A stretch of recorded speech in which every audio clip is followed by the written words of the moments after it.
This is Carpet Diem, and actually had a, you okay there?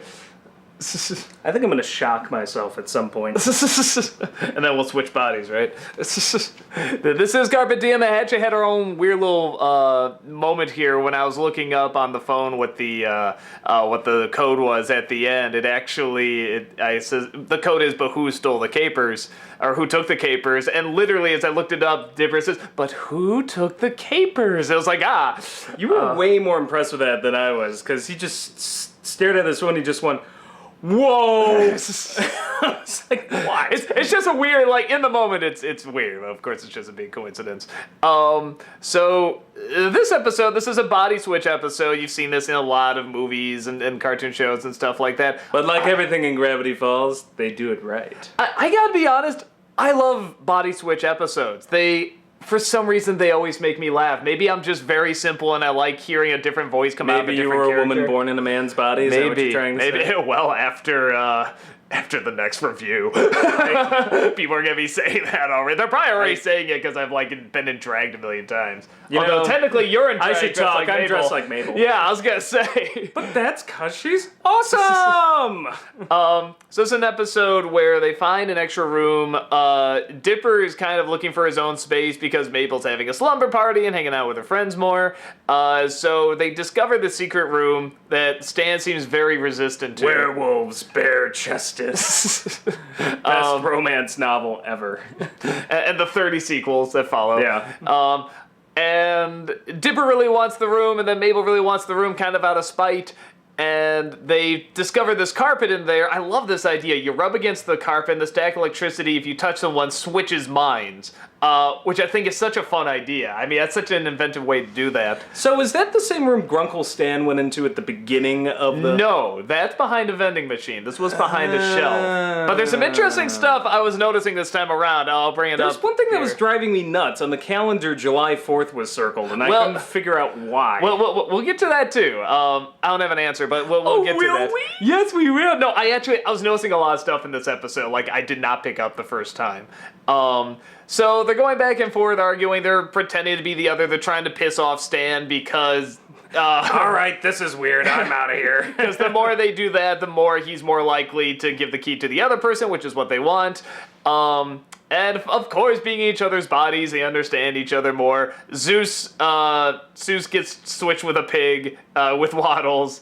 Somehow wins the heart of this woman, which I'm still wondering how that happened. Changed. This obviously crazy woman. Yes, I will marry you. I don't. Okay. And actually, Zeus as a pig. I kind of wish they kept him as the pig because I found him even more hilarious as a pig. Don't care about the cliche. When Pig Zeus was running around, I kind of sat there and was like, would anybody have noticed? No, I love it. Stan didn't. I love it when Wendy comes in and just sees him like, I forget if he... Oh, and she backs off. Yeah, okay. just, I'll come back later. And then the negotiating with Stan, just putting the hand on his face, going, So, eventually they switch back, understand each other. I really like the moment where they're about to go to sleep in their separate rooms and they say goodnight to each other, but the other's not there. So finally, of course, they decide to go back into the sharing the room again. Kind of like the Halloween episode, because you know they're going to have to split up into different rooms, but it's like they don't need to yet, which I like. I mean, that's fine. No, the ending was very heartwarming. Yeah, so... Fan fiction writers, shut up. Stan is outside so why am I even outside? Constantly getting... it hit me in the head! Right in the head! Yeah, and then that just go, why am I even outside this late at night? Alright, so, a funny episode. I mean, like I said, I like episodes where the mind switch and stuff. Couple things I noticed. First of all, the Boys World stuff is all over the place. They're gonna show up in the next episode, this boy band. But yeah, okay, the calendar. Now it was July 4th. Yeah, it was 1982. Yeah.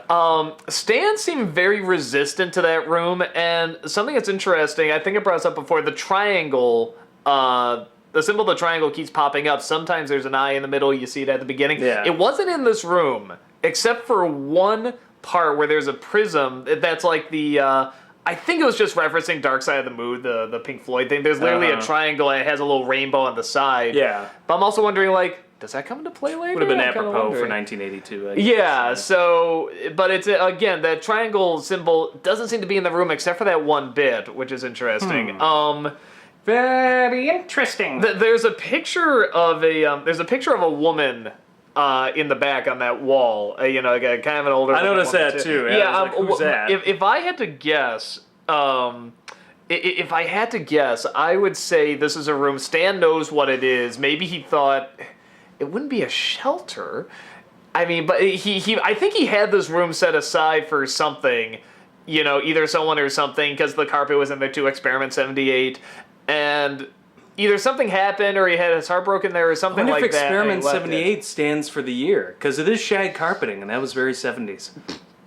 Yeah, there was a lot that had the arrows on there too. That could be kind of 70s. I'm already thinking about it. But yeah, so that's my guess. You know what? You missed the time traveling dude, so shut the fuck up. Okay, I'm not perfect, all right? I'm not perfect. And this is your second time watching it.